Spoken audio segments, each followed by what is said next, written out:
Je ne crois pas au fatalisme. Je pense qu'on peut véritablement agir en tant que femme lorsqu'on prend conscience qu'il y a un schéma de conditionnement. On a face à nous la première génération de candidats qui osent demander en entretien « C'est quoi votre pourcentage de femmes dans votre comité de direction ? Quel est votre taux de travailleurs en situation de handicap ?» Une entreprise inclusive en 2030, je dirais, une entreprise dans laquelle on se pose pas la question de savoir si nos différences vont être un frein ou non, mais où on postule et on peut remplir nos missions au quotidien sans aucun frein en fait. La diversité et l'inclusion, on en parle beaucoup, des salles de réunion au couloir des entreprises. Souvent, c'est pour se dire malheureusement que l'on devrait et que l'on pourrait faire mieux. Et effectivement, mener une réflexion sur cet enjeu au quotidien dans les organisations, petites ou grandes, c'est essentiel. Mais une fois les constats posés, la diversité et l'inclusion, c'est avant tout la mise en place d'actions concrètes. Et c'est souvent là que l'on manque de clés pour avancer. Dans cet épisode, nous nous demandons quelles sont les pratiques qui rendront, d'ici 2030, l'entreprise véritablement inclusive. Pour cela, nous échangeons avec Adrien Figula-Letor. Il est cofondateur de l'entreprise AFL Diversity, une entreprise dont la mission est d'aider les entreprises à être plus inclusives, et créateur du Grand Prix Diversité et Inclusion. Nous rencontrons Leila Oujdan, présidente et fondatrice de Femmes et Diversité, une association qui œuvre pour la mise en visibilité des femmes de la diversité et de la diversité des femmes à travers des outils de communication qu'elle réalise et produit. Et puis nous recueillons le témoignage particulièrement éclairant de Mélissa, collaboratrice chez Sodexo, qui souffre d'un handicap invisible et dont le parcours est à même de nourrir la réflexion de chacune et chacun sur la diversité et l'inclusion. Vous écoutez Mieux, le podcast qui interroge le monde du travail.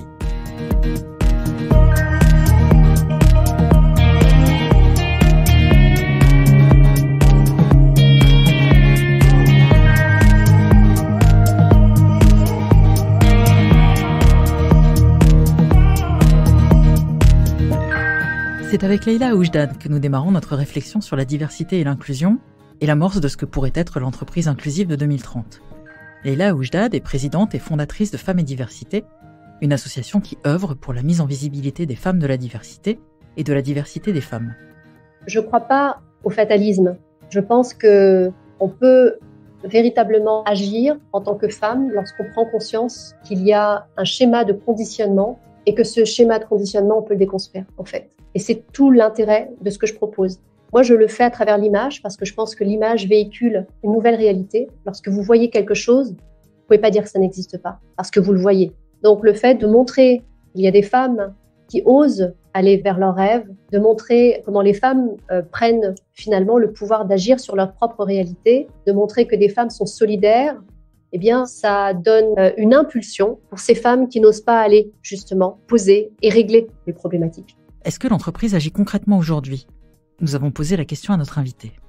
Il y a des entreprises qui sont engagées dans cette voie. Il y a des entreprises qui se tiennent aussi à leurs engagements légaux. Et heureusement, il y a ça pour qu'il y ait plus d'équité, plus d'égalité femmes-hommes et plus d'inclusion. Mais il y a encore du travail. Malheureusement, en France, je pense qu'il y a beaucoup de travail à faire parce qu'il faut travailler sur les représentations. Les populations issues de l'immigration souffrent encore d'une discrimination très forte dans le monde de l'entreprise.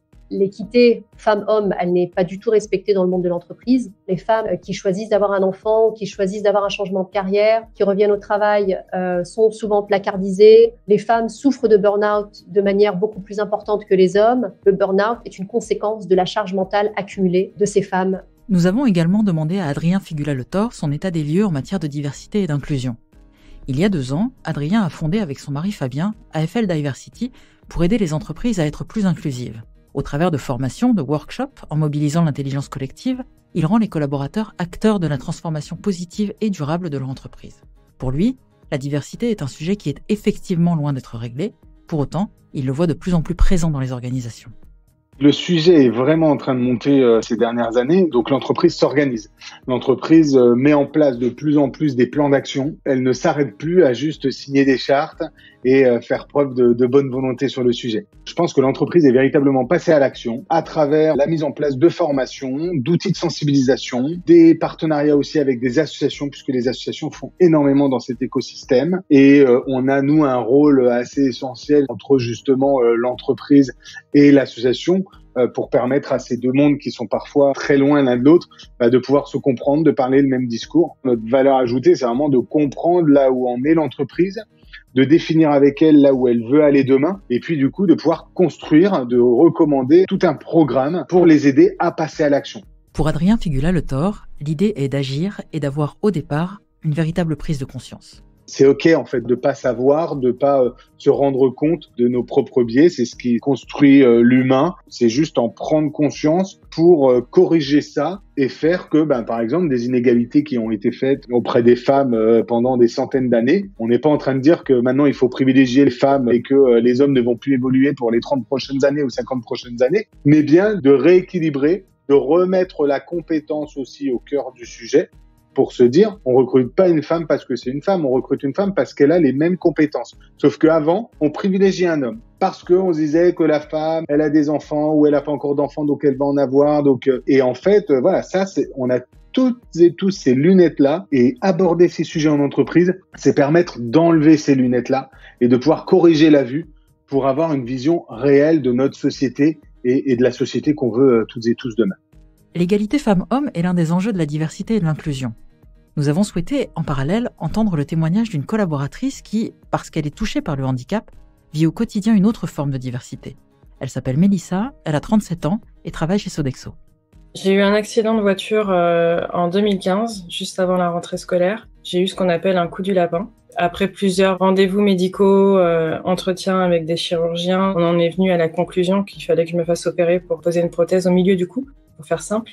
C'était en 2017 que j'ai eu ma première opération. Suite à ça, j'ai fait une infection sur la prothèse qui avait été posée et on a dû la retirer pour en poser une seconde. C'était en 2019, donc à peu près 2 ans après. Ce qui fait en gros physiquement que j'ai la moitié du cou qui est immobilisée et que la courbure de mon cou est complètement modifiée. Ça crée des douleurs dans toute la moitié haute du dos, principalement sur la partie droite, à partir de la nuque jusque dans la main droite. Donc toute la région est englobée. En termes de douleur, ça se traduit par le fait que je ne peux plus porter. Lorsque j'ai eu mon accident, mes enfants étaient encore petits. Du coup, je pouvais plus les porter, mais même leur cartable, je pouvais pas leur porter. Je peux pas porter de course. J'ai beaucoup de mal à m'habiller. Le simple fait de mettre un pull ou de l'enlever, mettre un manteau, l'enlever, c'est compliqué. Parfois, je peux pas m'allonger ou m'appuyer contre le dossier d'une chaise. Ou bien, je peux pas ouvrir des portes et les pousser. En gros, ça se traduit comme ça. Donc, c'est des douleurs que j'ai du matin au soir. Je me lève avec, je me couche avec. Et donc, je vis avec. Il y a des jours où c'est plus simple, mais il y a certains jours où c'est compliqué de se lever, quoi. On le comprend, la vie personnelle de Mélissa a été fortement impactée par ce handicap invisible. Sa vie professionnelle également. Au niveau professionnel, ça s'est traduit d'abord par de longs arrêts. J'ai pas pu travailler pendant un long moment parce que avant le Covid, le télétravail, c'était un peu compliqué à mettre en place. Ou si c'était mis en place grâce à la médecine du travail, c'était assez compliqué de suivre parce qu'on n'avait pas les logiciels qu'on a aujourd'hui pour échanger avec les équipes. Et pour le coup, avec le métier que je fais chez Sodexo, j'avais besoin d'être en contact avec les équipes au quotidien. L'ère post-Covid nous a pas mal aidé sur ça et moi en particulier parce que on avait de nouveau de quoi communiquer en présentiel ou en distanciel, comme on dit. Mélissa parle également des démarches administratives qui ont permis d'adapter ses conditions de travail. Outre la personne qui est le contact à la RH pour les personnes en situation de handicap, avec qui j'avais du mal à prendre contact au début, j'ai eu l'aide de personnes de la CSSCT qui font partie du CSE et qui s'occupent particulièrement des questions de santé, conditions de travail, qui ont été d'une grande aide en fait en interne parce qu'ils m'ont permis d'exprimer mon besoin, de s'assurer que c'était pris en compte et surtout l'urgence du besoin parce qu'au final, il m'a fallu du temps pour demander de l'aide, il m'a fallu du temps pour accepter de dire que j'étais en situation de handicap et au moment où j'ai demandé de l'aide, il était urgent de trouver des solutions. Donc j'ai commencé par eux et ensuite la RH m'a beaucoup aidée sur le sujet. Elle évoque bien sûr la reconnaissance de la qualité de travailleur handicapé qui permet l'accès à des mesures qui favorisent le maintien dans l'emploi ou l'accès à un nouvel emploi. Et puis une fois que j'ai fait ma déclaration de personne en situation de handicap, j'ai pu avoir de l'aide de la part de Sodexo, notamment avoir un ordinateur à la maison pour éviter d'avoir à transporter mon ordinateur du bureau à la maison tous les jours. Il y a un accord télétravail en interne qui nous permet d'avoir 2 jours à 2 jours et demi de télétravail par semaine. Pour mon cas, par exemple, ça a été aménagé et je peux rester à la maison quand j'en ai besoin, que ce soit 2, 3, 4 ou 5 jours par semaine. C'est vraiment en fonction de mon état. J'ai juste à en discuter avec mon manager et pour le coup, j'ai la chance d'avoir un manager qui est très ouvert sur le sujet et qui veut m'aider. Il le comprend très bien et ça me permet aussi de pas culpabiliser, par exemple, quand je peux pas venir et pas me lever le matin. Dans le cas du handicap, qu'il soit visible ou invisible comme celui de Mélissa, l'adaptation des conditions de travail est clé. Elle permet aux collaborateurs et aux collaboratrices de pouvoir, tout simplement, continuer à remplir leur mission dans l'entreprise. C'est important d'avoir des conditions de travail adaptées à la situation de handicap. Souvent, je suis plus fatiguée plus rapidement. Qui dit grosse fatigue dit difficulté de concentration. Parfois, je vais réussir à m'isoler au travail et ça va suffire, mais parfois, j'ai pas d'autre choix que de rester à la maison. Ça m'aide à simplement remplir mes missions et à me sentir utile dans mon travail sans avoir à subir mon handicap au bureau et dans la douleur, en fait. C'est juste ça, j'ai besoin de pouvoir me sentir à l'aise de faire mon métier sans avoir ce blocage au niveau conditions de travail. Et pour le coup, ça, Sodexo aide pas mal. Lors de notre conversation, Mélissa a également évoqué l'importance de la communication au sein de l'entreprise, mais aussi l'importance de la sensibilisation et de la favorisation des échanges en interne, clé pour le handicap et pour toutes les diversités. Pour Adrien Figula-Le Thor, il est par exemple capital de travailler sur les biais qu'il évoquait brièvement en début d'épisode, et notamment sur l'un d'entre eux.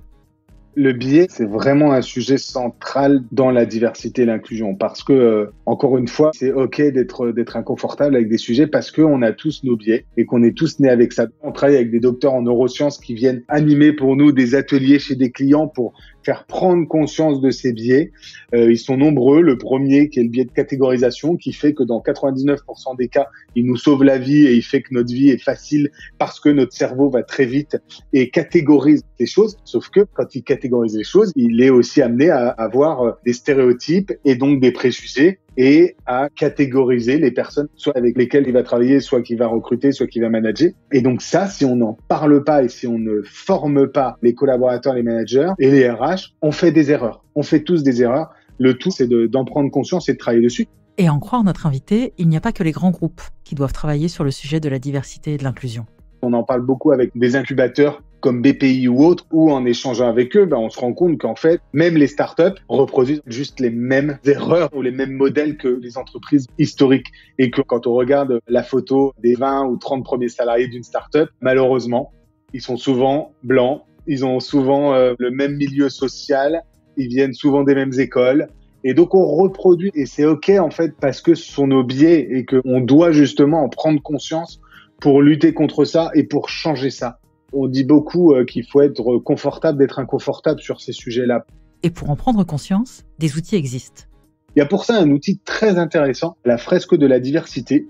C'est du serious game. Vous avez un jeu de cartes et donc en 3 heures avec différentes phases, des jeux de rôle, des prises de conscience sur les privilèges, sur les différentes formes de discrimination, les biais et les différents mécanismes. On arrive à construire sa propre fresque de la diversité qui permet en fait des prises de conscience, réaliser comment on arrive à la discrimination, se rendre compte de ses privilèges pour se dire à la sortie de cet atelier, OK, donc effectivement, moi je suis un privilégié, tout le monde ne me ressemble pas et donc il faut que je sois plus attentif aux personnes qui m'entourent et à leurs différences parce qu'en fait, ces différences sont une force. Parmi les clés pour rendre l'entreprise inclusive, Leïla Oujdad ajoute l'importance de travailler sur la représentativité de toutes les diversités. Pour moi, une entreprise qui est inclusive, elle va prendre en considération les spécificités de ses collaborateurs et elle va respecter les collaborateurs.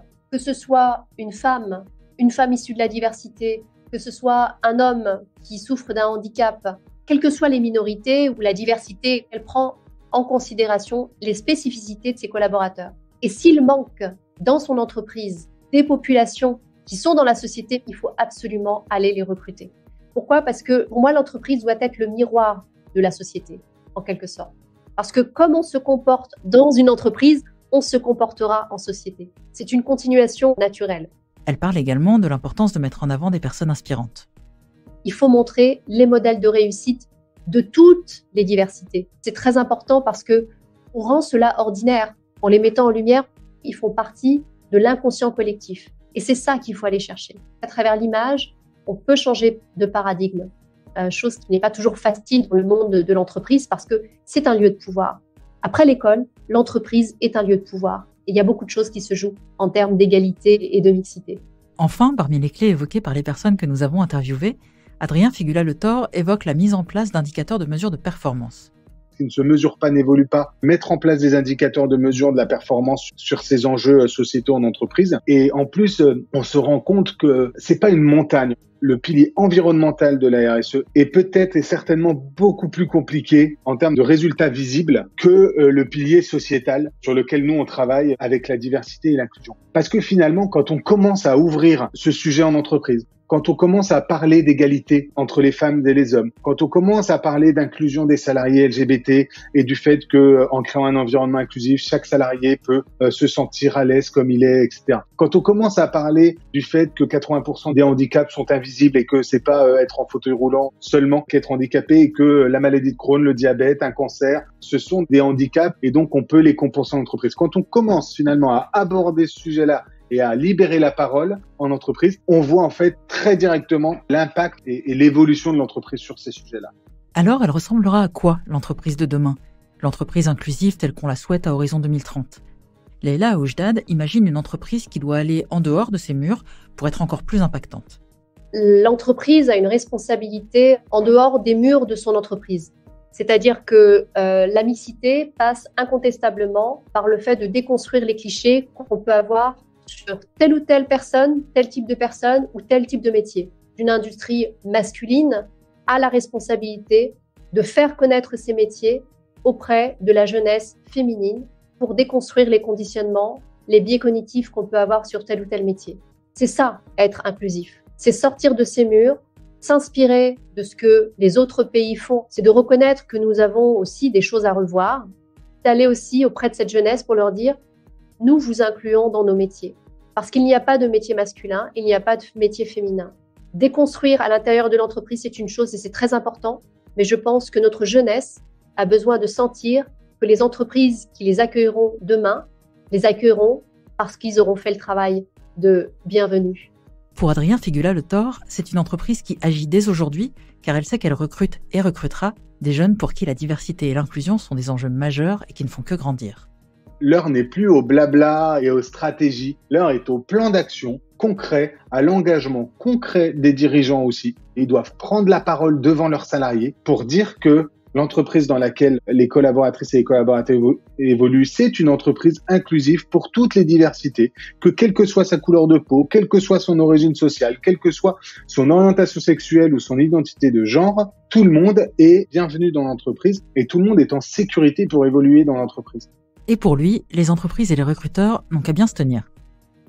Celles qui pensent que ce sujet n'est pas un sujet et n'a pas à être abordé en entreprise, ces entreprises, je le dis très clairement, vont dans le mur parce que les générations qui sont aujourd'hui sur le marché, qui arrivent sur le marché, et les DRH qui nous écoutent, je pense, le savent très bien, on a face à nous la première génération de candidats qui osent demander en entretien, c'est quoi votre pourcentage de femmes dans votre comité de direction? Quel est votre taux de travailleurs en situation de handicap? Et est-ce que vous parlez de l'inclusion des salariés LGBT? Est-ce que vous avez un groupe ERG, un employeur ressource group de salariés LGBT pour parler de ces sujets-là? Et ça ne va que s'accélérer. La génération qui a 13-14 ans aujourd'hui, mais c'est un tsunami pour l'entreprise qui n'aura pas compris l'enjeu et le monde dans lequel on est aujourd'hui et surtout demain. Nous avons demandé à Leïla Oujdad si le pas à faire était grand pour arriver à l'entreprise inclusive telle qu'on peut l'imaginer en 2030. Voici sa réponse. On va vers un objectif important en faisant des petits pas. Il faut de la régularité, il faut tester, il faut inclure, il faut engager les collaborateurs dans cette réflexion, il faut ouvrir le débat à l'intérieur pour que cette vision que nous avons soit véritablement inclusive et qu'elle englobe tous les collaborateurs et collaboratrices pour que cette vision soit adoptée et intégrée par les gens qui composent cette entreprise. Pour Mélissa, les perspectives sont très claires et l'envie d'aider à son tour bien présente. J'ai demandé à être formée pour être référente pour les personnes en situation de handicap, puisque je me suis rendu compte qu'en fait, même si moi j'en parle très facilement, en tout cas à peu près facilement, je sais que ce n'est pas le cas de tout le monde et j'ai plusieurs personnes qui ont déjà pris contact avec moi pour me demander conseil parce que elles par contre n'avaient pas fait la démarche, ne savaient pas quoi faire, comment c'était perçu par elles avaient peur d'en parler à leur manager par exemple ou de la vision qu'auraient les collègues. Enfin, c'est toujours le regard de l'autre qui peut être effrayant. Donc voilà, je serais contente de pouvoir aider sur ce chemin-là et d'apporter des réponses lorsque j'en ai pour aider ces personnes-là. Pour conclure cet épisode, nous lui avons demandé sa définition de l'entreprise inclusive de 2030. Une entreprise inclusive en 2030, je dirais, une entreprise dans laquelle on se pose pas la question de savoir si nos différences vont être un frein ou non, mais où on postule et on peut remplir nos missions au quotidien sans aucun frein. Encore une fois, une société dans laquelle les différences sont plutôt mises en avant que repoussées, entre guillemets, même involontairement, et entreprise dans laquelle on permet à chacun d'être différent, en fait, tout simplement. Cette entreprise inclusive de 2030, en entendant nos invités, on a envie d'y croire. On se dit surtout que si l'on s'y mettait toutes et tous, collectivement, elle ne serait finalement pas compliquée à mettre en place. Tout est question de prise de conscience, d'envie, d'actes concrets et d'humilité sur le sujet. On se retrouve bientôt dans Mieux, le podcast qui interroge le monde du travail.